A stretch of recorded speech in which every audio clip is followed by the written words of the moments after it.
Dalawang pink na linya. Dalawang malinaw na guhit na tila humihiwa sa mismong kaluluwa ni Ara May Santos. Nakatitig siya sa maliit na puting plastik sa kanyang nanginginig na kamay at pakiramdam niya ay huminto sa pag-ikot ang mundo. Ang mahinang ugong ng exhaust fan sa banyo ay tila isang nakabibinging ingay. Ang bawat tibok ng kanyang puso ay isang malakas na dagundong sa kanyang dibdib. Hindi. Hindi maaari. Sinara niya ng mariin ang kanyang mga mata, umaasang sa pagmulat niya ay magiging isa na lang ang linya. Isang pagkakamali lang. Isang masamang panaginip. Ngunit pagmulat niya, naroon pa rin sila. Dalawang guhit. Isang sentensya. Isang malamig na takot ang gumapang mula sa kanyang tiyan paakyat sa kanyang lalamunan. Napasandal siya sa pader, ang mga tile ay nanunuot ang lamig sa kanyang balat. Paano? Paano ito nangyari? 4 na buwan na ang nakalipas.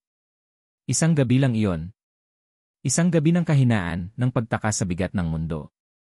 Ang kaarawan niya, ang kanyang ika-27 kaarawan, na dapat sana'y masaya, pero naging gabi lang ng pagpapaalala sa lahat ng kulang sa buhay niya. Walang nobyo. Walang maipagmamalaking narating. Isang simpleng empleyado na ni minsan ay hindi naging paborito ng pamilya. Biglang tumunog ang kanyang cellphone na nakapatong sa lababo. Halos mapatalon siya sa gulat. Sa screen, kumikinang ang pangalan ng kanyang ina, Nanay Elena calling. Para siyang binuhusan ng isang baldeng yelo. Ang kamay na may hawak sa pregnancy test ay bigla niyang itinago sa kanyang likuran, na para bang makikita ito ng kanyang ina sa kabilang linya. Huminga siya ng malalim, sinubukang pakalmahin ang boses bago sinagot ang tawag. Hello, Nay. Ara, anak. Kumusta ka na dyan? Ang masiglang boses ni Nanay Elena ay parang isang suntok sa sikmura ni Ara. Tumawag lang ako para ipaalala sa'yo, malapit na ang pista dito sa atin, ha? Uwi ka, di ba? 1 linggo na lang. Napalunok si Ara. Ay. Oo po, Nay. Uwi po. Hay, salamat naman. Alam mo na, ang mga tita mo nagtatanong na naman. Lalo na si tita baby mo. Ang sabi, yung anak daw ni Aling Nena, ikakasal na. Ikaw daw, kailan namin makikilala ang nobyo mo? Ang bawat salita ng kanyang ina ay tila maliliit na karayom na tumutusok sa kanyang puso. Anak, isama mo na kasi. Kahit sino na lang, para naman matahimik na ang mga tsismosa dito. Napapikit si Ara. Ang gabi sa bar. Ang gabing iyon ang sagot sa tanong ng kanyang ina. Pero isang sagot na hinding-hindi niya maaaring sabihin. Ang alaala ay pira-piraso at malabo. Ang malakas na tugtog. Ang ilaw na kumukutitap. Ang pait ng alak na sinubukan niyang gawing lunas sa kanyang kalungkutan. At ang isang lalaki. Hindi niya maalala ang pangalan. Hindi niya matandaan ng buo ang mukha. Ang tanging naaalala niya ay ang mga mata nito, kalmado at malalim sa gitna ng kaguluhan. At ang boses nito, mahinahon pero may bigat. Are you okay, miss? Iyon lang. At ang sumunod ay isang pagkakamaling hindi na niya maibabalik. Isang gabing pinagsisihan niya mula nang magising siyang mag-isa sa isang hotel room kinaumagahan. Ara. Anak, andyan ka pa ba? Po. Opo, Nay. Medyo busy lang po sa trabaho, pagsisinungaling niya, ang boses ay garalgal. Ganoon ba? O sige na. Basta, umuwi ka ha? Mag-iingat ka dyan. Mahal ka namin. Opo, Nay. I love you po. Pagkababa ng tawag, isang butil ng luha ang pumatak mula sa kanyang mata. Sinundan pa ng isa hanggang sa hindi na niya mapigilan ang sarili. Napaupo siya sa sahig ng banyo, yakap-yakap ang kanyang mga tuhod, ang pregnancy test ay nahulog sa kanyang tabi. Isang kumpirmasyon ng kanyang pinakamalaking kabiguan. Hindi niya binigo ang sarili niya lang. Bibiguin niya ang buong pamilya niya. Siya, si Ara May, ang tahimik na anak, ang laging okay lang, ang hindi sakit ng ulo, ngayon ay magiging isang malaking kahihiyan. Matapos ang ilang sandali, pinilit niyang tumayo. Tinapon niya ang pregnancy test sa basurahan at tinabunan ng tissue. Naghilamos siya at tiningnan ang sarili sa salamin. Isang ordinaryong mukha. Isang babaeng may ordinaryong buhay. Paano nangyari sa kanya ang isang pambihirang problema? Hinawakan niya ang kanyang tiyan. Patag pa rin. Walang bakas. Pero sa loob nito ay isang sikretong unti-unting lumalaki. Isang buhay na bunga ng isang gabing pagkakamali. Para makatakas sa mga iniisip, lumabas siya ng banyo at binuksan ang kanyang laptop. Trabaho. Kailangan niyang ituon ang isip niya sa trabaho. Sa pagbukas niya ng kanyang email, isang bagong mensahe ang nasa pinakaitaas. Mula sa Human Resources. Subject, Urgent, Project Assignment, Laguna Province Survey. Binuksan niya ito. Inaatasan siya ng kumpanya na pangunahan ang isang mahalagang field project sa probinsya ng Laguna. Malaking proyekto. Isang magandang oportunidad para sa kanyang career. Ngunit ang kailangan niyang gawin ay manatili doon sa loob ng ilang buwan. Laguna. Malayo sa Manila. Malayo sa pamilya niya. Isang bahagi niya ang nakaramdam ng kaunting ginhawa. Isang pagtakas. Isang lugar kung saan maaari niyang itago ang kanyang kalagayan pansamantala. Ngunit isang bahagi rin niya ang lalong kinabahan. Mag-isa. Mag-isa niyang haharapin ang lahat sa isang lugar na bago sa kanya. Napabuntong hininga siya. Wala siyang pagpipilian. Ito na marahil ang tanging paraan. Itatago niya ito. Itatago niya hanggat kaya niya. Sa isang desperadong kilos, kinuha niya ang kanyang cellphone. Hinanap ang numero ni Nanay Elena. Nagdalawang isip siya saglit, ngunit sa huli ay pinindot niya ang delete. Para hindi muna siya matawagan. Para hindi siya mapilitang magsinungaling pa. Para bigyan ang sarili ng espasyo. Isasara na sana niya ang telepono nang bigla itong umilaw. Isang text message mula sa isang numerong hindi nakarehistro. Binuksan niya ito nang walang gana, iniisip na baka isa lang itong promo text. Ngunit ang mga salitang nabasa niya ay nagpatigil sa kanyang paghinga. Kumusta ka na? I've been looking for you. This is Meigs. Governor Alcazar. Ang boses ng provincial administrator ang pumutol sa malalim na pag-isip ni Miguel Alcazar. Bigla siyang bumalik sa kasalukuyan, isang mahabang mesa na gawa sa mahogany, mga mukhang seryoso ng mga department heads, at isang PowerPoint presentation tungkol sa budget allocation ng probinsya. Yes, sorry. Please continue, magalang niyang sagot, pilit na ibinabalik ang atensyon sa pulong. Ngunit kahit anong pilit niya, ang isip niya ay patuloy na lumilipad pabalik sa isang gabing hindi niya dapat kalimutan, pero hindi rin niya maalala ng buo. 4 na buwan na ang nakalipas, pero sariwa pa rin ang pakiramdam. Ang amoy ng alak na may halong pabango. Ang isang pares ng mga matang malungkot pero nangungusap. Isang pangalan. Ara. Nang matapos ang pulong, nagpaiwan si Migs sa kanyang opisina. Ito ang kanyang santuwaryo, isang malawak na silid na may malaking bintanang salamin kung saan tanaw ang luntiang plaza ng Kapitolyo. Sa kabila ng karangyaan ng kanyang posisyon, pakiramdam niya ay isang malaking kulungan ang mundong kanyang ginagalawan. Sir! Pumasok si Rico, ang kanyang executive assistant at matalik na kaibigan mula pa noong kolehiyo. Siya lang ang tanging nakakakilala sa totoong Migs sa likod ng pangalang Gobernador Alcazar. Ayos ka lang, Migs? Kanina ka palutang sa meeting, tanong ni Rico habang isinasara ang pinto. Napabuntong hininga si Migs at umikot sa kanyang swivel chair para harapin ang kaibigan. Mula sa isang maliit na kahon sa kanyang drawer, kinuha niya ang isang bagay na halos 4 na buwan na niyang itinatago. Isang panyolitong yari sa seda. Kulay puti na may bordang inisyal sa sulok, na. Siya pa rin ba? Tanong ni Rico na agad na intindihan ang lahat. Tumango si Migs. Hindi siya maalis sa isip ko, Rico. Isang gabi lang yon, pero hindi niya matapos ang sasabihin. Paano niya ipapaliwanag na sa gabing iyon, sa babaeng iyon na halos hindi niya kilala, naramdaman niya ang isang uri ng kalayaan na hindi niya pa naramdaman sa buong buhay niya. Ang gabing iyon sa El Nido Bar ay hindi isang aksidente. Ito ay isang pagtakas. Sa gabing iyon dapat gaganapin ang formal na anunsyo ng engagement nila ni Isabela Reyes, isang kasunduang politikal na isinara ng kanilang mga pamilya para patatagin ang kanilang kapangyarihan. Flashback. Hindi ko kaya, Dad, mariing sabi ni Migs sa kanyang ama, ilang oras bago ang engagement party. Nasa loob sila ng library ng mansyon ng mga Alcazar, napapaligiran ng mga libro at mga larawan ng kanilang mga ninunong politiko.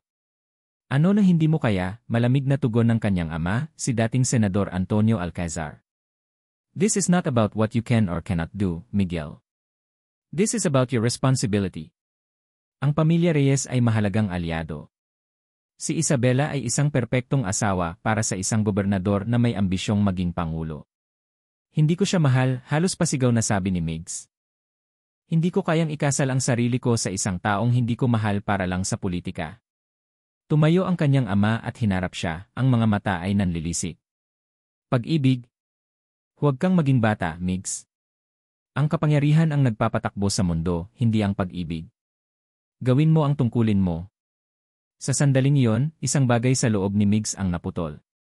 Tumalikod siya at naglakad palabas. Kung ganoon, hindi ko nagagawin ang tungkulin ko ngayong gabi. Iyon ang huling sinabi niya bago siya sumakay sa kanyang kotse at nagmaneho ng walang direksyon hanggang sa mapadpad siya sa isang bar sa kabilang syudad. Iyan ay flashback. Wala pa ring balita, tanong ni Migs, ibinabalik ang panyo sa kahon. Umiling si Rico. Migs, sinubukan ko na. Ara ang pangalan. El Nido Bar. Pero daan-daang Ara ang nandoon sa logbook ng bar noong buwan na yon. Walang apelyido. Walang contact number. Para tayong naghahanap ng karayom sa isang dambuhalang palayan. Napasabunot si Migs sa kanyang buhok. Desperation. Iyon ang nararamdaman niya. Isang makapangyarihang tao na kayang makuha ang halos lahat, pero hindi mahanap ang isang babaeng nag-iwan ng marka sa kanya. Salamat, Rico. Subukan mo na lang ulit, mahinang sabi niya.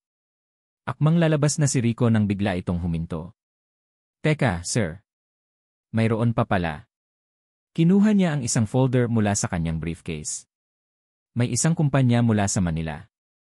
Sila ang nanalo sa bidding para sa isang malaking survey project dito sa Laguna. Magpapadala sila ng team nila para simulan ang trabaho next week. Pinadala nila ang listahan ng team in charge. Inabot ni Rico ang isang papel kay Migs. Baka lang baka sakali. Tinignan ni Migs ang listahan ng walang interes hanggang sa isang pangalan ang tumalon mula sa papel at tila sumampal sa kanya. Project Head, Aramay Santos. Biglang bumilis ang tibok ng puso ni Migs.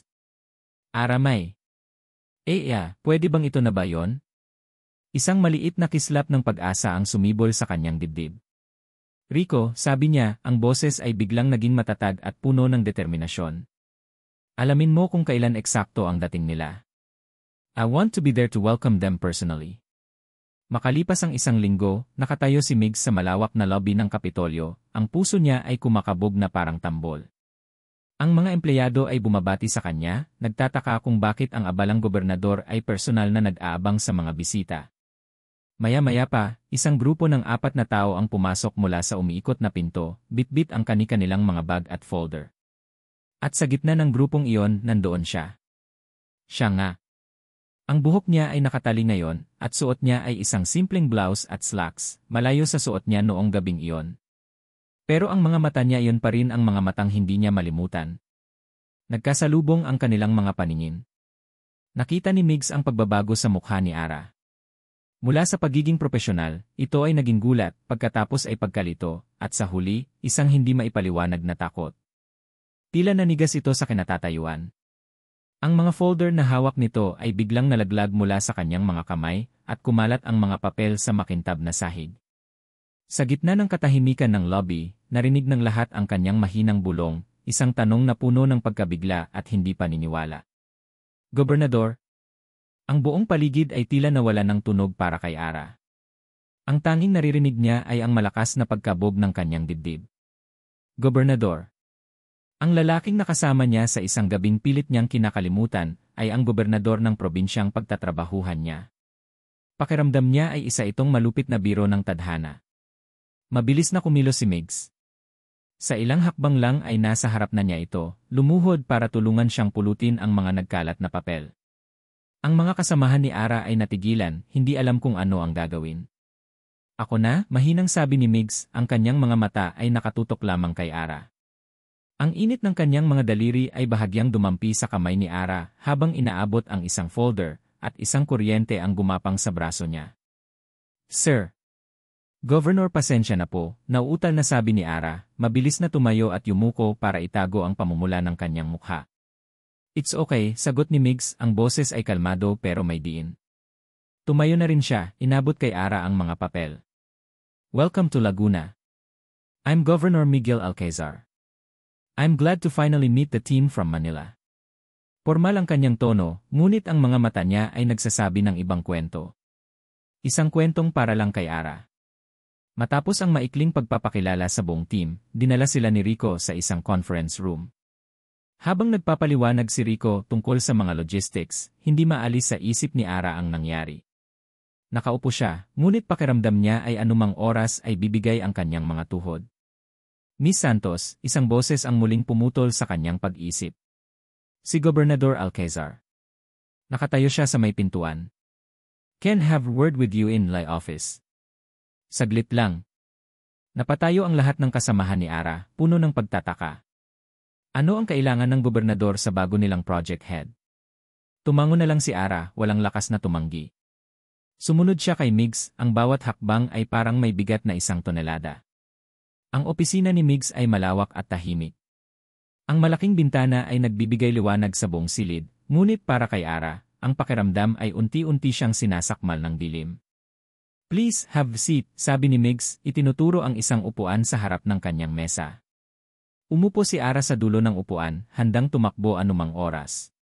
Isinara ni Migs ang pinto. Ang tunog ng pag-click nito ay nagpataas ng kaba sa dibdib niya. Ara, panimula ni Migs, hindi na ginagamit ang formal na Miss Santos. I know this is unexpected. Hindi sumagot si Ara. Ano ang sasabihin niya? Na 4 na buwan na niyang dinadala ang bunga ng kanilang pagkikita. Na ang lalaking nasa harap niya, isang makapangyarihang tao, ang ama ng dinadala niya. I'm sorry kung nabigla kita, pagpapatuloy niya, umupo sa silya sa tapat niya, hindi sa likod ng kanyang malaking mesa. Matagal na kitang hinahanap. Napaangat ng tingin si Ara. Bakit po? Isang maliit at mapait na ngiti ang gumuhit sa labi ni Migs. Dahil hindi tama na basta na lang akong umalis noong umagang iyon. I should have stayed. Dapat kinausap kita. I was a coward. At gusto kong humingi ng tawad. Ang sinseridad sa kanyang boses ay gumulat kay Ara. Hindi ito ang inasahan niya. Ang inasahan niya ay pagwawalang bahala, marahil ay pagbabanta pa nga para manahimik siya. Okay lang po. Kalimutan na po natin yon, mabilis niyang sagot, gusto nang tapusin ang usapan. Trabaho po ang ipinunta ko rito, Governor. Migs. Call me Migs, sabi niya. At hindi ko yun makakalimutan, Ara. Hindi ko gustong kalimutan yon. Habang nagsasalita si Migs, biglang naramdaman ni Ara ang isang pamilyar na pakiramdam. Ang pagbaliktad ng kanyang sikmura. Ang pag-akyat ng asido sa kanyang lalamunan. Morning sickness. O sa kaso niya, all-day sickness. Pipasensya na po, sabi niya, biglang napatayo at tinakpan ang bibig. Mabilis siyang lumingon, naghahanap ng banyo. Agad na naintindihan ni Migs. Doon, sabi niya, itinuturo ang isang pinto sa gilid ng kanyang opisina. Private restroom. Hindi na nag-aksaya ng panahon si Ara. Patakbo siyang pumasok sa banyo at sumuka sa inidoro. Ang kahihiyan. Sa lahat ng lugar, sa opisina pa mismo ng gobernador. Nang lumabas siya, nanginginig at namumutla, nag-aabang si Mig sa labas ng pinto, hawak ang isang baso ng tubig. Ang mukha nito ay puno ng pag-aalala. Ara ni. Mahina niyang sabi, ang mga mata ay bumaba sa kanyang tiyan, at pagkatapos ay bumalik sa kanyang mukha. Okay ka lang ba? Ang tanong ay simple, pero ang kahulugan ay malalim. Alam niyang hindi lang simpleng sakit ng tiyan ang tinutukoy nito. Sa sandaling iyon, lahat ng lakas ni Ara ay nawala. Ang pagod sa biyahe, ang gulat ng pagkikita, ang bigat ng kanyang sikreto, at ang pag-aalala sa kanyang mukha, lahat ay nagsama-sama. Gusto niyang umamin. Gusto niyang sabihin ang totoo. Ngunit ang takot ay mas malakas. Takot na baka isipin nitong pinipikot niya ito. Takot na baka guluhin niya ang buhay nito. Takot sa kahihiyan. Okay lang ako, pagsisinungaling niya, ang boses ay halos pabulong. Napagod lang siguro sa biyahe. Kailangan ko na pong bumalik sa team ko. Sinubukan niyang lagpasan si Migs, ngunit marahan nitong hinawakan ang kanyang braso. Ara, sandali, pakiusap nito. May dapat ba akong malaman? Ang mga mata nila ay muling nagtagpo. Sa mga matang iyon, nakita ni Ara ang pag-aalala, hindi paghuhusga. Ngunit ang kanyang sariling pagdududa ang nagtulak sa kanya palayo. O wala po, mariin niyang sabi, binawi ang kanyang braso. Salamat po sa tubig, Governor. Nagmamadali siyang lumabas ng opisina, iniwan si Migs na nakatayo, ang mukha ay puno ng pagkalito at hindi masagot na mga tanong. Gabi na nang makarating si Ara sa apartment na inarkila ng kumpanya para sa kanya. Pagod na pagod siya, pisikal at emosyonal. Ang gusto lang niya ay humiga at matulog, at sana sa paggising niya, isa lang itong masamang panaginip. Nakahiga siya sa kama, nakatitig sa kisame, nang may kumatok sa kanyang pinto. Sino naman kaya ito? Ang mga kasamahan niya ay nasa kabilang building. Nagdadalawang isip siyang buksan ito. Muling may kumatok, mas marahan ngayon. Ara. Ang boses na yon. Ang boses na bumabagabag sa kanya buong araw. Dahan-dahan siyang bumangon at sumilip sa pifol. Nakatayo sa labas si Migs, hindi suot ang kanyang formal na barong, kundi isang simpleng polo shirt at pantalon. Sa isang kamay, may dala siyang isang paper bag mula sa isang kilalang restaurant. Sa kabilang kamay, isang maliit na plastic bag mula sa isang botika. Napaatras si Ara. Anong ginagawa niya dito? Ara, please. Buksan mo ang pinto, pakiusap nito mula sa labas. Hindi ako alis hanggat hindi tayo nag-uusap ng maayos. Nag-aalangan man ay binuksan niya ng kaunti ang pinto. Anong kailangan niyo, Governor? Ang mga mata ni Migs ay malungkot ngunit determinado. Kailangan nating mag-usap. Bilang Migs at Ara, hindi bilang gobernador at empleyado. Itinaas niya ang plastic bag mula sa botika. Nakita ni Ara ang laman nito, isang kahon ng prenatal vitamins at gamot para sa pagkahilo ng mga buntis. Ang hangin ay tila naubos sa baga ni Ara. Alam ko na, Ara, mahina ngunit malinaw niyang sabi. At nandito ako para sa iyo para sa inyo. Ang katahimikan sa pagitan nila ni Ara ay mas mabigat pa kaysa sa anumang sigawan o pagtatalo. Nakatayo lang si Migs sa labas ng pinto, hawak ang paper bag na tila isang alay para sa kapayapaan, habang si Ara naman ay nakatitig sa kanya, ang mga mata ay puno ng gulat, takot, at pag-aalinlangan. Paano mo, iyon lang ang namutawi sa bibig ni Ara. Hindi na mahalaga kung paano ko nalaman, mahinang sagot ni Migs. Ang mahalaga, alam ko na. Pwede ba akong pumasok? Nangangalay na ako at malamig na itong pagkain. Dahan-dahang binuksan ni Ara ang pinto. Pumasok si Migs sa maliit na apartment. Simple lang ito, malinis, pero kulang sa personal na gamit, halatang panandalian lang ang tirahan. Inilapag niya ang pagkain sa maliit na mesa. Hindi ka pa kumakain, di ba? Tanong niya. Hindi maganda yan para sa inyo. Ang salitang inyo ay tumagos sa puso ni Ara. Hindi na lang siya. May isa pa. At ang lalaking nasa harap niya ay inaako na ito. Sinubukan ni Migs na basagin ang tensyon. Sinigang. Sabi nila, ito raw ang paborito ng mga naglilihi. Hindi pa rin umimik si Ara. Nakatayo lang siya sa may pinto, parang isang estatwang hindi sigurado kung dapat bang manatili o tumakbo. Ara, maupo ka, pakiusap ni Migs. Wala akong gagawing masama. Gusto ko lang mag-usap. Dahan-dahan, sumunod si Ara. Umupo siya sa kabilang dulo ng mesa, pinapanood si Migs habang inihahanda nito ang pagkain. Inilagay niya ang kanin at sinigang sa dalawang plato. Ang isang gobernador nagsisilbi sa kanya. Ang eksena ay surreal. Alam kong galit ka, panimula ni Migs. O baka natatakot. O pareho. May karapatan ka. Ang gusto ko lang sabihin pananagutan ko ito. Pananagutan ko kayo. Napaangat ng tingin si Ara, ang mga mata ay may bahid ng sarkasmo. Pananagutan? Paano? Bibigyan mo ako ng pera para manahimik at ipalaglag ang bata. Ganun ba ang ginagawa ng mga makapangyarihang tulad ninyo? Nasaktan si Migs sa sinabi niya pero inintindi niya kung saan ito nanggagaling. Hindi. Hinding-hindi ko gagawin yon. Huminga siya ng malalim. Ara, ang totoo, may mga bagay sa buhay ko na hindi ko kontrolado. Maraming pressure mula sa pamilya ko, sa politika. Iyon ang dahilan kung bakit ako nasa bar noong gabing yon. Tumakas ako. Ikinuwento niya ang tungkol sa panggigipit ng kanyang pamilya, ang bigat ng pangalan ng mga Alcazar. Ngunit sadyang hindi niya binanggit ang pangalan ni Isabela. Ayaw niyang dagdagan pa ang komplikasyon.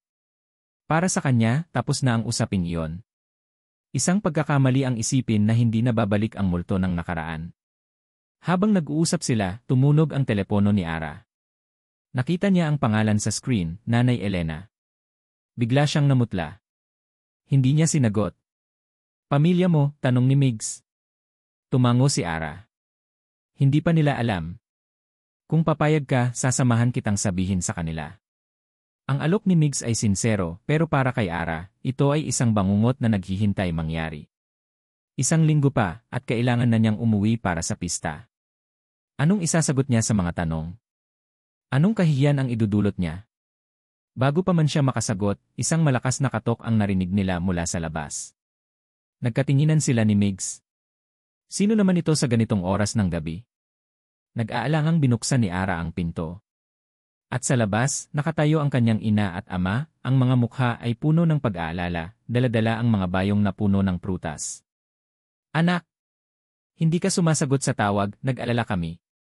Kaya bumiyahe na kami agad dito, sabi ni Nanay Elena, bago napatingin sa loob at nakita si Migs na nakaupo sa mesa. Ang ngiti sa mukha ng kanyang ina ay unti-unting nawala. Ang kanyang ama, na laging tahimik, ay tumingin ng masama mula kay Ara papunta kay Migs, at pagkatapos ay sa tiyan ni Ara na bahagyang umuumbok sa ilalim ng kanyang maluwag na damit. Ang katahimikan ay nakabibingi. Si Nanay Elena ay napahawak sa kanyang dibdib. Si Tatay Lito ay napakuyom ng kanyang mga kamao. Walang nagsalita, pero alam na nilang lahat. Dito na sumingit si Migs. Tumayo siya at magalang na humarap sa mga magulang ni Ara. Magandang gabi po. Ako po si Miguel Alcazar. Gobernador, gulat na tanong ni Nanay Elena, nakikilala ang mukha mula sa mga poster sa buong probinsya. Migs na lang po, sabi niya. Nandito po ako para personal na humarap sa inyo. Ako po ang ama ng dinadala ni Ara. Ang pag-amin ay parang isang bombang sumabog sa loob ng maliit na apartment. Umiyak si Nanay Elena. Nag-igting ang panga ni Tatay Lito. At si Ara, gusto na lang niyang maglaho. Lumipas ang ilang araw. Ang tensyon sa pagitan ni Ara at ng kanyang mga magulang ay nanatili, ngunit ang tapang ni Migs na harapin sila ay unti-unting nag-iwan ng marka. Araw-araw itong bumibisita, nagdadala ng pagkain, kinakamusta si Ara, at sinusubukang kausapin ang kanyang mga magulang, kahit na madalas ay ismid at katahimikan lang ang isinasagot sa kanya. Isang hapon, habang nagpapahinga si Ara, marahang hinawakan ni Migs ang kanyang kamay at dinala ito sa kanyang tiyan. Gusto ko siyang maramdaman. Sa una ay nailang si Ara, ngunit pumayag din siya. At sa sandaling iyon, isang mahinang pitik ang naramdaman nila mula sa loob. Isang maliit na sipa. Ang unang pagpaparamdam ng kanilang anak. Napatingin si Migs kay Ara, ang kanyang mga mata ay nagniningning sa tuwa at pagkamangha. Naramdaman mo yon? Halos pabulong niyang tanong, na para bang natatakot na baka masira ang mahikang bumabalot sa kanila. Tumango si Ara, at sa unang pagkakataon sa loob ng maraming araw, isang tunay na ngiti ang sumilay sa kanyang mga labi. Sa sandaling iyon, hindi sila ang gobernador at ang babaeng nabuntis niya. Sila ay dalawang magulang, pinag-iisa ng isang maliit na buhay na hindi pa nila nakikita, ngunit ramdam na nila. Ang pader na itinayo ni Ara sa pagitan nila ay unti-unting gumuho. Ang pangyayaring iyon ang naging simula ng pagbabago. Naging mas maluwag na ang pakikitungo ng mga magulang ni Ara kay Migs. Nakita nila ang sinseridad sa bawat kilos nito, ang pag-aalaga nito kay Ara. Ang dating galit ni Tatay Lito ay napalitan ng mapagmasid na katahimikan, at ang mga luha ni Nanay Elena ay naging mga payo na para sa mga nag-umpisang mag-asawa. Kailangan niyong maging matatag, lalo na't iba ang mundo mo, Migs, sabi minsan ni Nanay Elena habang naghahapunan sila. Ang anak ko, simple lang ang buhay niyan. Huwag mo siyang hahayaang masaktan ng mga tao sa paligid mo. Makakaasa po kayo, Nay, buong pusong sagot ni Migs. Isang linggo ang lumipas, at kailangan ng ilunsad ang proyekto ng kumpanya ni Ara. Bilang gobernador ng probinsya, si Migs ang panauhing pandangal. Pinilit niya si Ara na dumalo. Kailangan nandoon ka. Project mo yan, sabi ni Migs. At isa pa, gusto kong ipakita sa lahat na proud ako sa'yo. Nag-aalangan man ay pumayag si Ara. Sa araw ng event, nanatili si Migs sa kanyang tabi. Suot ang isang simpleng bestida, sinubukan ni Ara na huwag pansinin ang mga matang nakatitig sa kanila, mga tinging nagtatanong, nagbubulungan. Ang bawat bulong ay parang isang dagundong sa kanyang tainga. Mabuti na lang at hindi bumibitaw ang kamay ni Migs sa kanyang kamay, isang mainit na paalala na hindi siya nag-iisa. Naging matagumpay ang programa. Papalabas na sana sila ng event hall nang isang pamilyar na boses ang tumawag sa pangalan ni Migs. "Migs, darling." Lumingon si Migs at ang ngiti sa kanyang mukha ay biglang naglaho, napalitan ng isang formal at malamig na ekspresyon. Naramdaman ni Ara ang paghigpit ng hawak nito sa kanyang kamay. Isang babae ang papalapit sa kanila. Matangkad, balingkinitan ang katawan, at suot ang isang mamahaling damit na tila ginawa para lang sa kanya. Ang kanyang bawat hakbang ay puno ng kumpiyansa. Siya ang tipo ng babae na kapag pumasok sa isang silid, lahat ng atensyon ay napupunta sa kanya. "Isabela," banggit ni Migs, ang boses ay walang emosyon. "I'm surprised to see you here," nakangiting sabi ni Isabela, ngunit ang kanyang mga mata ay matalim na nakatutok kay Ara. "Oh, and who is this lovely lady?" "Isabela Reyes, this is Ara May Santos," formal na pagpapakilala ni Migs. "Ara, si Isabela, isa sa mga Goodwill Ambassador ng foundation na partner natin sa proyektong ito." "It's a pleasure to meet you, Ara," sabi ni Isabela, inilahad ang kamay. Ang mga kuko nito ay perpektong pula, ang pagkakahawak ay malamig. "You're a very lucky girl. Migs is a great man." Ang mga salita ay tila isang papuri, ngunit naramdaman ni Ara ang nakatagong kahulugan. Napayuko na lang siya. "Salamat po." Biglang may lumapit na aid kay Migs para itanong ang isang bagay na kagyat. Napilitan si Migs na bitiwan ang kamay ni Ara para kausapin ito. Ilang segundo lang, pero para kay Ara, ang ilang segundong iyon ay sapat na para salakayin siya ng kalaban. Lumapit si Isabela kay Ara, ang kanyang ngiti ay hindi pa rin nawawala. Ngunit nang magsalita ito, ang boses ay mas mababa na at puno ng pahiwatig. "Ingatan mo siya, ha?" sabi ni Isabela na parang isang nakatatandang kapatid na nagbibigay ng payo. Lalo na't marami siyang pinagdadaanan ngayon para sa kampanya. "Mahirap ang pinasok mo. Ang mundo ng politika, magulo." Tumigil siya saglit, tinitingnan si Ara mula ulo hanggang paa, bago idinagdag ang mga salitang tumatak na parang lason sa isipan ni Ara. "Sana hindi ka maging pabigat sa kanya." Pagkasabi noon, bumalik na si Migs sa kanilang tabi. Ang ngiti ni Isabela ay bumalik sa dati nitong tamis. "Well, I have to go. It was wonderful meeting you, Ara. Migs, I'll see you around." At tulad ng isang aparisyon, naglakad na ito palayo. Naiwan si Ara na natigilan. Ang init na naramdaman niya mula sa kamay ni Migs kanina ay napalitan ng lamig. Ang pag-asang nagsisimulang sumibol sa kanyang puso ay biglang binulungan ng duda. Pabigat.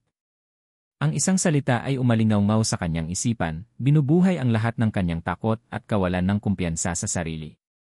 Pabigat. Ang salitang iyon ay parang isang matalim na tinik na bumaon ng malalim sa puso ni Ara. Sa mga sumunod na araw, pilit niyang iwinaksi ito sa kanyang isipan, ngunit tulad ng isang anino, lagi itong sumusunod sa kanya. Pinagmamasdan niya si Migs, ang paraan ng pagod nitong pag-uwi galing sa trabaho, ang mga gabing ginugugol nito sa telepono para sa mga usaping politikal, ang bigat sa mga balikat nito na pilit niyang itinatago sa isang ngiti. At sa bawat pagkakataon, bumabalik ang tanong, pabigat niya ba ako sa kanya? Naging mas malapit sila ni Migs. May mga gabing nagkukwentuhan sila tungkol sa mga pangarap na simple, ang mamasyal sa parke nang hindi pinagkakaguluhan, ang kumain ng street food, mga bagay na imposible para sa isang gobernador Miguel Alcazar. Nakikita ni Ara ang lalaki sa likod ng politiko at lalo siyang nahuhulog dito. Ngunit kasabay ng paglalim ng kanyang nararamdaman ay ang paglaki rin ng kanyang takot. Si Isabela Reyes naman, sa kabilang banda, ay naging eksperto sa pagiging kaibigan. Palagi siyang inagkakataong naroon kung nasaan si Ara. Isang beses sa isang grocery store. Pagkatapos sa isang clinic kung saan nagpapacheck up si Ara. Palagi itong may dalang ngiti at mga kwentong nagpapalakas sa duda ni Ara. "Alam mo, Ara, si Migs, he's too kind for his own good," sabi minsan ni Isabela habang nagkataong nagkakape sila sa isang coffee shop malapit sa Kapitolyo. "He always puts others first." Kahit ang pamilya niya, tinitiis niya ang pressure. He sacrificed a lot for his career. Ang dami niyang binitawang personal na kaligayahan para lang sa tungkulin niya. Ang bawat salita ay maingat na pinili, dinisenyo para ipamukha kay Ara na siya ay isang abala, isang balakid sa landas na dapat tahakin ni Migs. Siguro nga po, mahinang sagot ni Ara, pinipiga ang panyo sa kanyang kandungan. Ang pinakamatinding dagok ay dumating isang hapon. Nag-text si Isabela, nakikiusap na magkita sila. May mahalaga raw siyang sasabihin. Sa kabila ng pag-aalinlangan, pumayag si Ara. Ang parte niyang gustong patunayan sa sarili na mali ang mga hinala niya ay mas malakas kaysa sa parte niyang nagsasabing lumayo na siya. Nagkita sila sa isang tahimik at eleganteng cave. Umorder si Isabela ng 2 mamahaling tsa. Ang ngiti niya ay mas matamis kaysa dati, ngunit ang mga mata ay may kakaibang kislap. Ara, I'm doing this because I consider you a friend, panimula ni Isabela, ang boses ay puno ng peking pag-aalala. At ayokong nakikita kang nasasaktan. Ayokong maging tanga ka sa mga nangyayari. Kumunot ang noo ni Ara. Ano po ang ibig niyong sabihin? Huminga ng malalim si Isabela, na para bang nag-ipon ng lakas para sa isang masamang balita. Mula sa kanyang Hermes bag, kumuha siya ng isang kulay krema na sobre at marahan itong inilapag sa mesa. Ayokong saktan ka, Ara, pero bilang kaibigan, kailangan mong malaman ang totoo. Nanginginig ang mga kamay ni Ara habang inaabot ang sobre. Pakiramdam niya ay may hawak siyang isang ahas. Dahan-dahan niyang binuksan ito. Sa loob may ilang mga litrato. Ang unang litrato ay nagpapakita kay Migs na may kasamang isang magandang babae, halos kaedad nito. Nakangiti sila pareho. Normal lang, naisip ni Ara. Pero ang pangalawang litrato si Migs at ang babae, magkayakap ng mahigpit. Ang mukha ni Migs ay nakasubsob sa liig ng babae, isang kilos na puno ng intimasya at paglalambing. Ang babae naman ay nakapikit, ang mga kamay ay nakahawak sa likod ni Migs. Kuha ito sa isang balkonahe sa gabi na may mga ilaw ng syudad sa likuran. Ang pangatlong litrato ang tuluyang dumurog sa puso ni Ara. Isang close-up shot. Si Migs, hinahawakan ang pisngi ng babae, ang mga mata nila ay magkatitigan. Walang sinuman ang ngumingiti. Ang eksena ay seryoso, puno ng emosyon na hindi kayang itago ng isang litrato lang. Sino siya? Nanginginig na tanong ni Ara, hindi inaalis ang tingin sa mga larawan. Siya si Clarice, malungkot na sagot ni Isabela. Ang babaeng dapat sanang pakakasalan ni Migs kung hindi ka dumating. Bagsak ang mga balikat ni Isabela, na parang siya ang nasasaktan para kay Ara. Clarice is from a good family. Hindi politiko pero nerespeto. Sila talaga ang para sa isa't isa. Ngunit dahil sa'yo, sa sitwasyon nyo, napilitan si Migs na itago siya. Kailangan ni Migs ng isang malinis na imahe para sa darating na eleksyon, Ara. Isang pamilya. Kailangan niya ng isang ina para sa kanyang anak. Pero hindi ibig sabihin noon, ikaw na ang mahal niya. Ang bawat salita ni Isabela ay parang yelo na tumutusok sa dibdib ni Ara. Lahat ng kanyang takot, lahat ng kanyang insecurities, lahat ng bulong sa kanyang isipan na nagsasabing hindi siya sapat, lahat ng iyon ay nagkatotoo sa isang iglap. Ang mga gabing pag-uusap nila ni Migs, ang paghawak nito sa kanyang kamay, ang pag-aalaga nito lahat ba iyon ay isang malaking kasinungalingan? Isang pag-arte para sa kapakanan ng kanyang ambisyon. Hindi totoo yan, pabulong na sabi ni Ara, mas para sa kanyang sarili kaysa kay Isabela. Ara, look at yourself, malumanay na sabi ni Isabela, ngunit ang mga salita ay puno ng lason. At tingnan mo siya. Tingnan mo si Migs. He belongs to a different world. Ang ginagawa niya ngayon ay pananagutan, hindi pag-ibig. Ginagawa niya ang tama para sa kanyang anak, pero ang puso niya nasa iba. Ibinulsa ni Ara ang mga litrato, ang kanyang mga kamay ay nanginginig sa galit at sakit. Tumayo siya. Kailangan ko nang umalis. Ara, I'm sorry, sabi ni Isabela, puno pa rin ng pagkukunwari. Hindi na sumagot si Ara. Mabilis siyang naglakad palabas ng cave, ang mga luha ay nagbabadyang tumulo. Ang mundo sa paligid niya ay tila umiikot. Ang mga sinabi ni Isabela ay paulit-ulit na tumatakbo sa kanyang isipan. Pananagutan, hindi pag-ibig. Nang makarating siya sa kanyang apartment, ibinagsak niya ang sarili sa kama at doon humagulgol. Ang sakit ay napakatindi, parang pinipiga ang kanyang puso. Siya pala ang kontrabida sa kwento. Siya ang naging hadlang sa totoong pag-ibigan. Siya ang pabigat. Sa gitna ng kanyang pag-iyak, tumunog ang kanyang cellphone. Migs calling. Tinitigan niya ang screen. Ang pangalan na dati nagpapatibok ng mabilis sa kanyang puso ay ngayon, nagdudulot ng matinding kirot. Pinindot niya ang ignore. Tumawag ulit ito. At muli. At muli. Sa wakas, hindi na niya natiis. Sinagot niya ang tawag, ngunit hindi siya nagsalita. Ara. Baby, are you okay? Hindi ka sumasagot, masayang sabi ni Migs sa kabilang linya. May maganda akong balita. Nakausap ko na ulit ang mga magulang mo. Payag na sila na napag-usapan natin ang kasal pagkatapos ng eleksyon. Everything is falling into place, Ara. Para sa atin. Para sa pamilya natin. Ang bawat masayang salita ni Migs ay parang sampal kay Ara. Kasal. Isang kasal na walang pag-ibig. Isang kasal para lang sa imahe. Sinungaling ka, mahina niyang sabi, ang boses ay basag. Natigilan si Migs. Ano?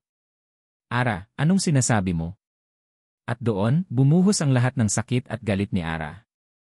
Huwag ka nang magpanggap, Migs. Alam ko na ang lahat. Alam ko na ang tungkol kay Clarice. Natahimik ang kabilang linya. Ang katahimikang iyon para kay Ara ay isang pag-amin. Ginagamit mo lang ako, di ba? Sigaw niya, ang luha ay malayang dumadaloy sa kanyang mga pisngi. Para sa kampanya mo. Para magkaroon ka ng magandang imahe. Isang masayang pamilya. Pero ang totoo, may iba kang mahal. Ang sama-sama mo. Ara, wait, let me explain. Wala ka nang dapat ipaliwanag. Tapos na tayo. Huwag ka nang magpapakita sa akin. Huwag mo na akong tatawagan. Ibinaba niya ang tawag at ibinato ang cellphone sa kama. Makalipas ang ilang minuto, may malalakas na katok sa kanyang pinto. Ara! Ara, please, buksan mo to. Mag-usap tayo, sigaw ni Migs mula sa labas. Pero hindi kumilos si Ara. Nakaupo lang siya sa sahig, yakap ang kanyang mga tuhod, nakikinig sa desperadong mga katok at pagsigaw ni Migs. Maya-maya pa, may dumating na sasakyan sa labas. Narinig niya ang boses ng kanyang ama. Umalis ka na dito, gobernador. Huwag mo nang guluhin ang anak ko. Narinig niya ang pagtatalo, ngunit hindi na niya inintindi. Napatingin siya sa sobrang nasa ibabaw ng kanyang mesa. Kinuha niya ito. Tinitigan niya ang mga litrato, ang mukha ni Migs, ang mukha ng babaeng mahal nito. Ang pangarap na sinimulan niyang buuin ay gumuho at naging abo. Kinagabihan, habang nakahiga si Migs sa kanyang kotse sa labas ng apartment ni Ara, umaasang lalabas ito. Isang tawag mula kay Rico ang gumising sa kanya. Migs, buksan mo ang social media mo. Ngayon na. Pagbukas niya ng kanyang cellphone, bumungad sa kanya ang isang headline mula sa isang sikat na blog, Skandalo, Gobernador, Yuri itinatagong pamilya iikabit. At sa ilalim nito, ang parehong mga litratong ibinigay ni Isabela kay Ara. Ang pagkakaiba lang, ang mukha ng babae ay nakablur, at ang mukha ni Ara ay malinaw na malinaw, kuha noong araw ng event. Nabitawan ni Migs ang kanyang cellphone.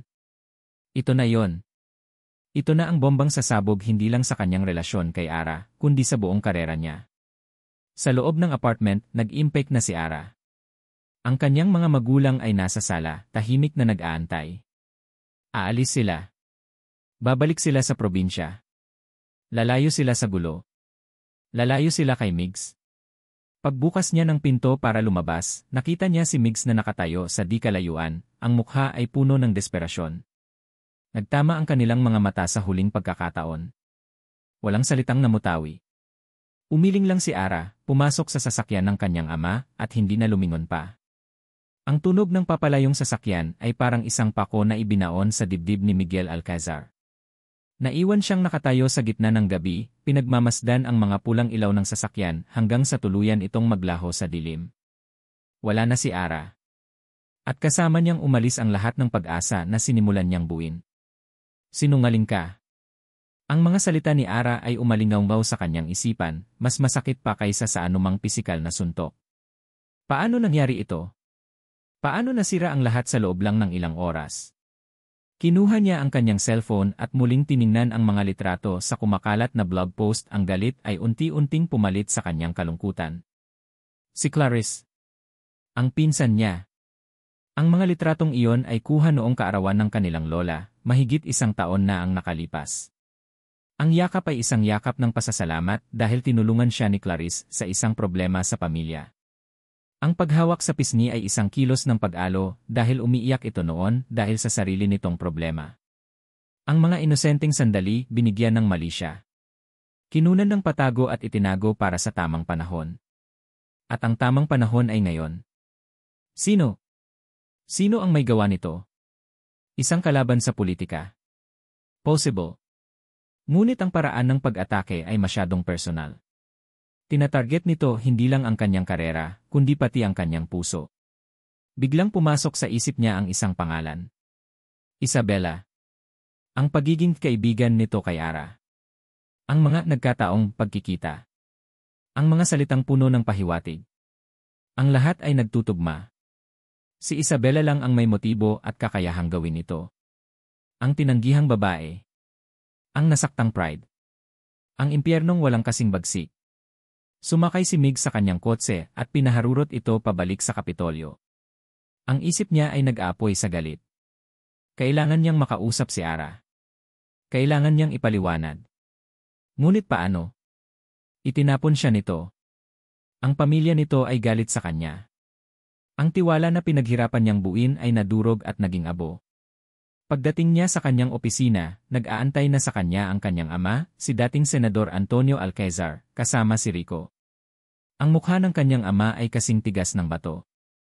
Nakita mo na ba ang ginawa mo, bungad ng kanyang ama, walang paligoy-ligoy?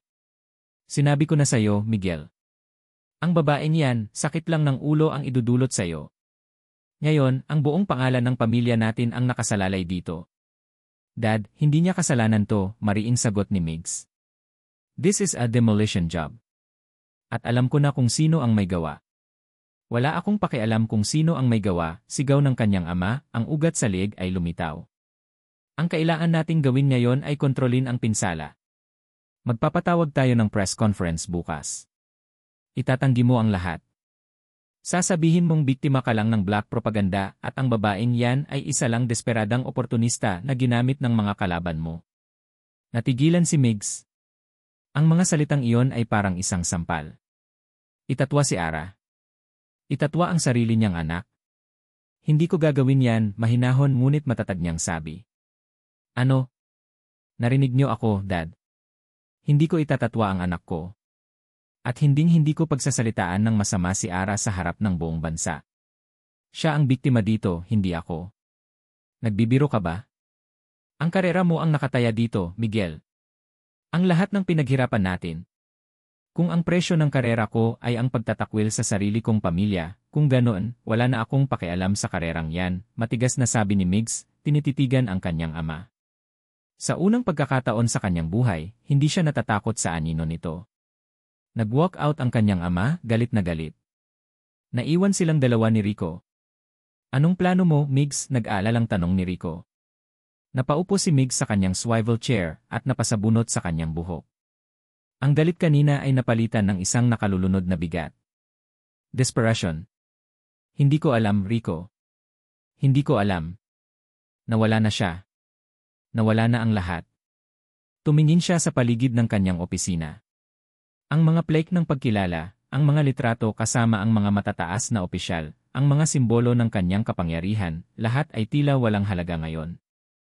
Ano ang saysay ng lahat ng ito kung sa huli ay mag-isa lang siya? Kinuha niya ang maliit na kahon sa kanyang drawer at muling tiningnan ang panyolitong may bordang iya, ang tanging alaala niya mula sa gabing nagsimula ang lahat. Ipinangako niya sa sarili niya na poprotektahan niya si Ara. Ngunit nabigo siya. Ang pagtatago niya sa katotohanan tungkol kay Isabela, ang pag-aakala niyang kaya niyang kontrolin ang lahat, iyon ang naging dahilan ng kanilang pagkasira. Masyado siyang naging kampante. Masyado niyang inalala ang kanyang imahe kaysa sa damdamin ng babaeng pinakamahalaga sa kanya. Magdamag siyang hindi natulog. Tinawagan niya ang lahat ng posibleng numero ng pamilya ni Ara, ngunit walang sumasagot. Nagpadala siya ng daan-daang text message, nagmamakaawang basahin man lang nito. Walang tugon. Para siyang sumisigaw sa isang walang laman na silid. Kinaumagahan, ang eskandalo ay nasa front page na ng lahat ng diaryo. Ang social media ay nag-aapoy sa mga komento. Hinuhusgahan siya. Hinuhusgahan si Ara. Bawat masasakit na salita na ibinabato kay Ara ay parang isang saksak sa kanyang puso. Habang pinagmamasdan niya ang kaguluhan sa G-screen, biglang pumasok si Rico sa kanyang opisina, hinal na hinal at namumutla ang mukha. Govy.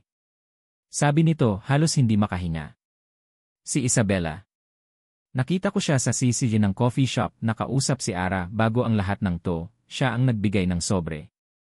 Ang mga salita ni Rico ay parang isang malinaw na kulog sa gitna ng bagyo. Siya ang nagbigay ng sobre. Isang piraso ng ebidensya. Isang patunay. Ang kumpirmasyon na ang lahat ng kanyang hinala ay totoo. Ang galit sa loob ni Migs ay biglang nagkaroon ng direksyon. Hindi na ito isang galit na walang pinatutunguhan, kundi isang apoy na may layunin. Ang dating desperasyon ay napalitan ng isang malamig at matatag na determinasyon. Rico, kumuha ka ng kopya ng CCTV footage na yan, utos ni Migs, ang boses ay kalmado na ngayon, ngunit may nakakakilabot na bigat. At i-cancel mo ang press conference na inayos ni Dad. May sarili akong gagawin. Hindi na nagtanong si Rico. Tumango lang ito at mabilis na umalis. Hinarap ni Migs ang kanyang sarili sa salamin ng kanyang bintana. Ang nakikita niya ay hindi na ang politikong laging nag-aalala sa kanyang imahe. Ang nakikita niya ay isang lalaking nagkamali, isang lalaking nasaktan, at isang lalaking handang isugal ang lahat para itama ang kanyang mga pagkakamali. Ang plano ng kanyang ama ay itanggi ang lahat. Ang plano ng kanyang mga political advisor ay magtago hanggang sa humupa ang issue. Ngunit ang plano ni Migs ay iba. Haharapin niya ang apoy. Susungin niya ang bagyo. At gagawin niya ito sa sarili niyang paraan. Inutusan niya ang kanyang staff na mag-set up ng isang simpleng live broadcast sa kanyang official social media page. Walang media. Walang mga tanong mula sa press. Siya lang, isang kamera, at ang buong Pilipinas bilang kanyang manonood. Ang bahay nila sa probinsya ay tahimik. Ngunit ang katahimikan ay masakit sa tainga. Bawat sulok ng bahay ay tila sumisigaw ng kahihiyan. Simula nang umuwi sila, hindi na lumabas ng bahay si Ara. Ang kanyang ama ay hindi na rin lumalabas para makipagkwentuhan sa mga kapitbahay. Ang kanyang ina naman ay palaging nasa kusina, ang pagluluto ang tanging paraan para itago ang kanyang kalungkutan. Pinatay nila ang AC, itinago nila ang mga diaryo. Sinubukan nilang lumikha ng isang mundo kung saan hindi umiiral ang eskandalo. Ngunit alam ni Ara na hindi sila maaaring magtago magpakailanman. Isang hapon, habang nakahiga siya sa kanyang kwarto at nakatitig sa kisam, pumasok ang kanyang ina, dala-dala ang isang tablet. Anak, mahinang sabi ni Nanay Elena. Kailangan mo tong mapanood. Ayoko, Nay, sagot ni Ara, tumalikod. Pagod na po akong masaktan. Panoorin mo to, Ara. Para sa sarili mo. Para malaman mo ang lahat, pakiusap ng kanyang ina, ang boses ay may kakaibang tono. Sa kabila ng pag-aatubili, umupo si Ara. Inilagay ng kanyang ina ang tablet sa kanyang harapan. Nakaplay dito ang isang live video. Si Megs. Nakaupo sa kanyang opisina, suot ang isang simpleng puting polo, walang anumang selyo ng gobyerno. Mukha siyang pagod, ang mga mata ay may bakas ng puyat, ngunit may determinasyon sa kanyang mukha. Nasa sala rin ang kanyang ama, nakatayo sa may pintuan ng kwarto, nakikinig. Magandang gabi po sa inyong lahat. Sinimulan ni Migs ang kanyang pagsasalita, ang boses ay matatag. Hindi po ito isang press conference. Wala pong script na inihanda para sa akin. Nandito po ako sa harap niyo ngayong gabi hindi bilang isang gobernador, kundi bilang si Miguel. Isang tao. Isang anak. At isang ama. Huminga siya ng malalim. Sa mga nakalipas na araw, maraming nasabi at nasulat tungkol sa akin, at tungkol sa isang babaeng napakahalaga sa akin. Ngayong gabi, gusto kong sabihin sa inyo ang katotohanan. Ikinuwento niya ang lahat. Ang panggigipit ng kanyang pamilya. Ang pagtakas niya sa isang engagement na hindi niya gusto. Ang gabing nakilala niya si Ara, isang babaeng malungkot ngunit totoo sa gitna ng isang mundong puno ng pagkukunwari. Nagkamali po ako, pag-amin niya, tinitingnan ng diretsyo ang kamera. Nagkamali ako nang hindi ko agad inako ang aking responsibilidad. At lalo akong nagkamali nang hindi ko sinabi sa kanya ang buong katotohanan tungkol sa aking nakaraan. Dahil sa takot kong masaktan siya, hinayaan kong magkaroon ng puwang para sa kasinungalingan. At dahil doon, nasaktan ko siya ng higit pa sa inaasahan ko. Ang mga litratong kumakalat ngayon ay totoo. Ngunit ang kwentong kasama nito ay isang malaking kasinungalingan. Ang babaeng kasama ko sa litrato ay ang pinsan ko, si Clarice. At ang mga litratong iyon ay kinunan mahigit 1 taon na ang nakalipas sa isang pribadong pagtitipon ng aming pamilya. Sa screen, ipinakita niya ang orihinal at hindi naka-crop na mga litrato kasama ang buong pamilya. Pagkatapos, ipinakita niya ang isang maikling video clip mula sa sisisi ng coffee shop. Malabo ito, walang audio, ngunit malinaw na makikita si Isabela na nag-aabot ng isang sobre kay Ara.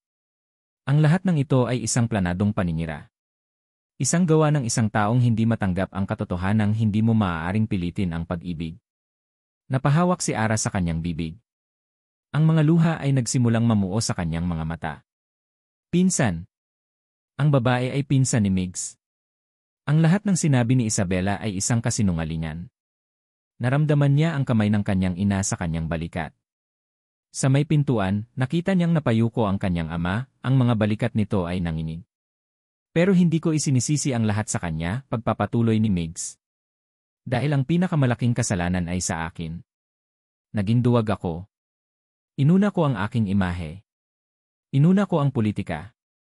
At sa proseso, nawala sa akin ang pinakamahalagang bagay sa buhay ko.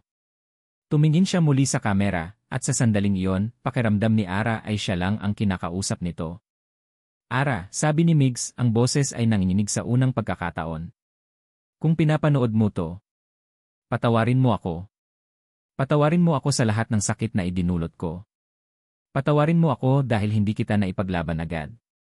Patawarin mo ako dahil hinayaan kong saktan ka ng iba. Walang araw na hindi kita iniisip. Walang gabi na hindi ako nagsisisi. Huminga siya ng malalim, pinipigilan ang sariling emosyon. Maaaring matalo ako sa eleksyon dahil dito. Maaaring ito na ang katapusan ng aking karera sa politika. Tanggap ko na po yon. Dahil natutunan ko sa masakit na paraan kung ano ang tunay na mahalaga. Ang mensahe ko po sa lahat. Ako po ang may kasalanan. Huwag niyo na pong idamay si Ara. Isa siyang mabuting tao na nagmahal lang. At kung may isang bagay akong ipagpapasalamat sa Diyos, iyon ay ang ibinigay niya sa akin ang pagkakataong makilala siya at ang magiging anak namin. Mahal na mahal kita, Ara. At ipaglalaban ko kayo kahit anong mangyari. Maaaring matalo ako sa eleksyon pero hindi ko na ulit tatalikuran ang pamilya ko. Pagkatapos noon, tumayo siya at umalis sa harap ng kamera. Nag-end ang live broadcast. Naiwan si Ara na humahagulgol, hindi dahil sa sakit, kundi dahil sa isang halo-halong emosyon ng pagsisisi, pag-ibig at pag-asa. Lumapit ang kanyang ama at inilagay ang kamay sa kanyang balikat, isang tahimik na kilos ng pag-unawa at pagpapatawad. Kinagabihan, habang umuulan ng malakas, isang sasakyan ang huminto sa tapat ng kanilang bahay. Ilang sandali pa, isang anino ang lumitaw sa kanilang pintuan. Nang buksan ito ni Ara, nakita niya si Migs. Basang-basa sa ulan, ang buhok ay tumutulo, ang damit ay lapat na lapat sa kanyang katawan. Mukha siyang pagod, ngunit ang kanyang mga mata ay puno ng isang emosyon lang. Hindi siya nagsalita. Hindi rin nagsalita si Ara.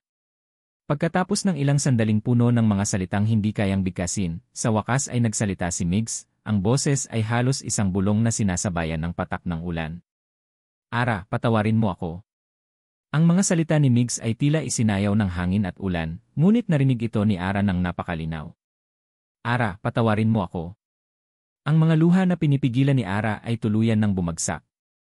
Sa isang iglap, nawala ang lahat ng galit at sakit. Ang natira na lang ay ang pangungulila at ang pagsisisi sa sarili niyang pagdududa. Sa halip na sumagot, humakbang siya pasulong at niyakap si Migs ng napakahigpit. Niyakap niya ang basang-basang katawan nito, hindi alintana ang lamig. Naramdaman niya ang panginginig ni Migs, hindi dahil sa ulan, kundi dahil sa emosyong pinipigilan nito. Gumanti ito ng yakap, isang yakap na tila nagsasabing hindi na siya bibitaw pa. Ako dapat ang humingi ng tawad, humihikbing sabi ni Ara, ang mukha ay nakasubsob sa dibdib ni Migs. Hindi ako naniwala sa'yo. Nagpadala ako sa takot ko sa sinabi ng iba. Patawarin mo ako, Migs. Lali, wala kang kasalanan, bulong ni Migs, hinahaplos ang buhok ni Ara. Kasalanan ko. Dapat naging tapat ako sa'yo mula sa simula. Dapat pinrotektahan kita. Lumabas ang mga magulang ni Ara. Nakita ni Nanay Elena ang dalawa at napangiti siya sa gitna ng kanyang mga luha. Si Tatay Lito naman ay lumapit, may dalang tuwalya at payong. Inilagay niya ang tuwalya sa balikat ni Migs. Pumasok na kayo sa loob, sabi ni Tatay Lito. Magkakasakit kayo niyan. Iyon ang paraan ng kanyang ama para sabihin tinatanggap na niya si Migs. Sa loob ng bahay, sa harap ng isang mainit na tasa ng kape, nag-usap sila. Walang sigawan. Walang panunumbat. Tanging isang tapat at mahinahong pag-uusap. Inamin ni Migs ang kanyang mga pagkukulang, ang kanyang takot na masira ang kanyang imahe, na naging dahilan kung bakit hindi niya agad sinabi ang tungkol sa naudlot na engagement nila ni Isabela. Inamin naman ni Ara ang sarili niyang kahinaan, ang kanyang malalim na insecurity, ang kanyang pakiramdam na hindi siya karapat-dapat para kay Migs, na naging dahilan kung bakit napakadali para sa kanya na maniwala sa kasinungalingan. Sa gabing iyon, hindi lang sila nagpatawaran. Sa gabing iyon, tunay nilang naintindihan ang isa't isa. Kinabukasan, ang buong bansa ay pinag-uusapan ang pagtatapat ng gobernador. Ang opinyon ng publiko, na dati mapanghusga, ay biglang bumaliktad. Hinangaan nila ang katapangan at katapatan ni Migs. Ang mga dating batikos ay napalitan ng suporta. Si Isabela Reyes naman ay biglang nawala sa sirkulasyon. Ang kanyang foundation ay iniimbestigahan dahil sa mga alegasyon ng katiwalian na lumabas matapos ang revelasyon ni Migs. Ngunit para kina Migs at Ara, ang ingay ng mundo sa labas ay hindi na mahalaga. Ang mahalaga ay ang tahimik na mundong muli nilang binubuo. Lumipas ang ilang buwan. Nanalo si Migs sa eleksyon, hindi dahil sa political machinery, kundi dahil sa boto ng mga taong naniwala sa kanyang pagpapakatao. Ngunit ang pinakamalaking panalo para sa kanya ay ang na nakuha niya mula kay Ara isang hapon. Walang engranding sorpresa. Walang media. Walang mamahaling restaurant. Nasa hardin sila ng bahay ni Ara, sa ilalim ng isang malaking puno ng mangga kung saan madalas siyang maglaro noong bata pa siya. Dito niya naramdaman ang pinakaligtas. Ara, sabi ni Migs, hawak ang kanyang mga kamay. Noong una kitang makita, nakita ko sa iyo ang isang kalayaan na hindi ko kailanman naramdaman. Pero ngayon, alam ko na hindi kalayaan ang kailangan ko. Ang kailangan ko ay isang tahanan. At ang tahanan ko, Ara, ay kung nasaan ka. Lumuhod siya sa damuhan, kinuha ang isang maliit na kahon mula sa kanyang bulsa. Sa loob nito ay isang simpleng singsing, hindi magarbo, ngunit may isang maliit na diamanteng kumikinang. Hindi ko maipapangako sa iyo ang isang perpektong buhay. Maraming pagsubok pa tayong haharapin. Pero maipapangako ko sa iyo na sa bawat pagsubok, hindi ko nabibitawan ang kamay mo. Haharapin natin ang lahat ng magkasama. Ara May Santos, will you marry me? Will you build our home with me? Sa pagitan ng kanyang mga luha ng kaligayahan, tumango si Ara. Yes, Migs. Yes. Ang kanilang kasal ay simple lang. Ginanap ito sa isang maliit na simbahan sa probinsya ni Ara. Ang mga bisita ay ang kanilang mga pamilya at malalapit na kaibigan. Walang mga politiko maliban sa ilang totoong kaibigan ni Migs. Si Ara ay nakasuot ng isang simpleng puting bestida na lalong nagpalitaw sa kanyang ganda at sa bilog niyang tiyan. Si Migs naman ay nakasuot ng barong Tagalog, hindi bilang gobernador, kundi bilang isang lalaking ikakasal sa babaeng pinakamamahal niya. Nang nakatayo na sila sa harap ng altar, hinawakan ni Migs ang mga kamay ni Ara. Ikaw ang aking simula, gitna, at wakas, bulong niya. At ikaw ang aking katapangan, sagot ni Ara. Habang isinusuot nila ang mga singsing, alam nilang hindi ito ang katapusan ng kanilang kwento. Hindi ito ang me and they lived happily ever after na parang sa fairy tale. Ang kasal na ito ay hindi isang destinasyon, ito ay isang panimula. Isang panimula ng isang buhay na hindi perpekto, ngunit totoo. Isang paglalakbay na haharapin nila ng magkasama, armado ng pag-ibig na sinubok ng panahon, pinatatag ng pagpapatawad, at binuo sa pundasyon ng katotohanan. Pagkatapos ng seremonya, habang pinagmamasdan nila ang paglubog ng araw mula sa hardin kung saan siya nag-propose, hinaplos ni Ara ang kanyang tiyan at mumiti kay Migs. Anong iniisip mo? Tanong ni Migs, niyakap siya mula sa likuran. Sumandal si Ara sa kanyang dibdib, naramdaman ang tibok ng puso nito na kasing tibay ng sa kanya. Iniisip ko lang Sagot niya, ang mga mata ay nakatingin sa abot tanaw. Ito pa lang ang simula. At dito nagtatapos ang kwento ni Ara at Migs, isang kwento ng pag-ibig na sinubok ngunit sa huli ay nagtagumpay. Sa bawat isa sa inyo na sumubaybay, na nakiiyak, nakitawa, at nakihina sa bawat kabanata ng kanilang buhay, mula sa aking puso, maraming salamat. Ang pagsulat ng kwentong ito ay isang paglalakbay din para sa akin. Isang paglalakbay sa pag-unawa kung paano ang mga pagkakamali ay maaaring maging daan patungo sa mas matatag na pundasyon, at kung paano ang tunay na pag-ibig ay hindi tungkol sa paghahanap ng isang perpektong tao, kundi sa pag-aaral na mahalin ang isang taong hindi perpekto sa isang perpektong paraan. Nais kong iwan sa inyo ang mensahe na lahat tayo ay may kanya-kanyang laban, may kanya-kanyang takot at pagdududa, katulad ni Ara. At lahat din tayo, sa isang punto, ay maaaring magkamali dahil sa takot o panggigipit, katulad ni Migs. Ngunit ang pinakamahalaga ay ang pagbangon, ang paghingi ng tawad, at ang pagbibigay ng kapatawaran, hindi lang para sa iba, kundi para na rin sa ating mga sarili.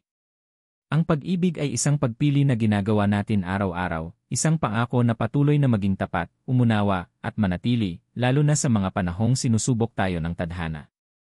Sana ay may napulot kayong aral at inspirasyon mula sa kwento ni Ara at Migs. Kung ang kanilang kwento ay nakaantig sa inyong puso, huwag po kayong mag-atubiling i-share ang inyong mga saloobin sa comment section sa ibaba. Ano ang paborito ninyong eksena? Anong aral ang pinakatumatak sa inyo? Nais kong marinig ang bawat isa sa inyo. Muli, maraming salamat sa inyong paglalakbay kasama ko. Hanggang sa susunod na kwento.